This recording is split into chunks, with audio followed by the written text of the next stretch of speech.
بسم الله الرحمن الرحيم.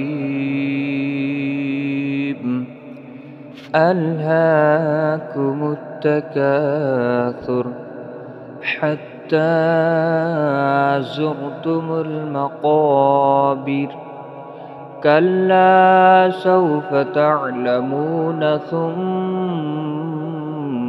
كلا سوف تعلمون كلا لو تعلمون علم اليقين لترون الجحيم ثم لترونها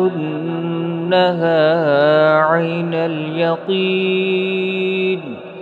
ثم لتسألن يومئذ عن النعيم.